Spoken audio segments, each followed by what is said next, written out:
I start coming underneath, he's gonna straighten his arm, okay, and it's gonna be hard to get my bar there, okay, which I can use to set up my half, because on my half it's better to hit it when you get a guy's arm extended there, away from his body, so you can get out on his elbow and you can use your leverage to crank him over. But if you're just attacking a bar right here, one of the best ways to do that is come cross face and attack a wrist here. If I want this arm, I'm going to go come cross face and attack his hand here. Okay? So what I'm going to do this time, I'm going to attack this bar on the opposite side that I got my boot in. Okay? So I'm going to come over the top, attack this hand, and I'm just going to anchor it right here. Okay? No matter where his hand's at, if his hand's there, there, I should always be able to get it anywhere it is. Okay? Because my chest is up high, and I have a lot of reach right here. So if you can grab it and pull it in and just anchor it enough so I can come underneath and grab my single bar. Okay? Once I got this bar, my single bar, I can attack my double bar. Okay?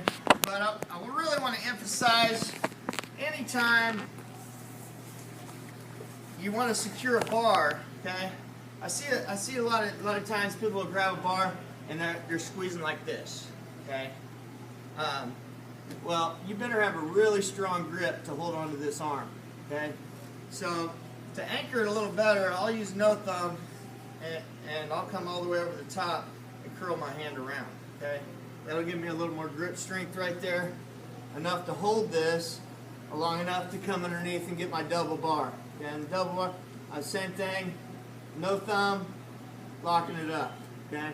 Right here. Now, once I've established this, what I want to do is I want to get this under his body, okay? And there's a technique to this too, okay? A lot of times, you'll see people are just trying to muscle it in right here. And even if I do get it underneath here to right there, he's still got, that elbow's a post. Okay? An elbow's technically a post. And it's not setting me up where I'm going to be able to tilt this guy easy. Okay? So, I've established my double bar.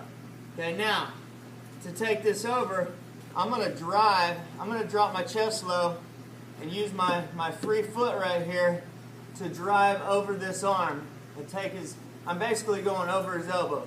Okay, so I'm right here. Okay, now your legs sometimes will get a little long down there. Okay, once you've established this bar though, you can slide your hips, you can let hip pressure off for a minute. Okay, if he tries to build up, I still have this right there, I can take that out. Okay, and I can apply my hip pressure. Okay, but I'm going to let off my hip pressure for a minute because I want to get my other boot in. So to get my other boot in, I'm going to step up. Okay, I'm put my heel right by his hip bone. Okay, now I'm just going to lift him up. I'm going to lift his whole body up and kind of lunge forward to get my boot in. Okay, so I'm going to pick him up here. I'm just going to fall forward. Okay, so right here, I'm going to make another little adjustment where I got both of my heels up high in his crotch back here. Okay? So my heels, I've still got the double bar, my heels are up high in his crotch. Okay, now it's time to turn him over. Okay, so what I want to do before I turn him over is I want to create a lot of hip pressure on him. I'm going to make him want to go over. Okay? So what I'm going to do is I'm going to get on my toes right here. Now his hips are off the mat. Okay? His hips are high off the mat. So by keeping this bar, I'm going to pinch my knees together. I'm going to lunge my hips in. My head and chest is going to come up, and my knees are going to be off the mat, and his hips are going to be off the mat. Right there. Okay? That's taking a lot of wind out of him right there. Okay, now taking him over, I'm going to fall to the bar side, spur in, right here.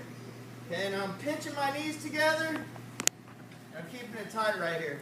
Sometimes I like to throw this other boot in too, right here, and I'm pulling Okay?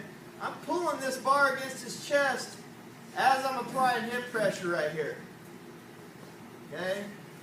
Now if I happen to lose the arm, I can go side head right here, which sometimes you end up doing, but that's that right there is the tilt. On my half, I'm going to attack that bar like the wrong way, okay? So I'm going to come underneath here and hopefully get him to extend the arm. If he doesn't, I'll just take it and then work some bar tilt series. But he takes the arm away right here. I'm really gonna get my chest up, smash his head down here, keep his head pinched tight in here, blocking it with my elbow, and then I'm gonna jam my elbow forward right here and get this arm fully extended. Okay? And I always like to, most of the time I like to do it on the same side I have my leg in because it's an easier transition.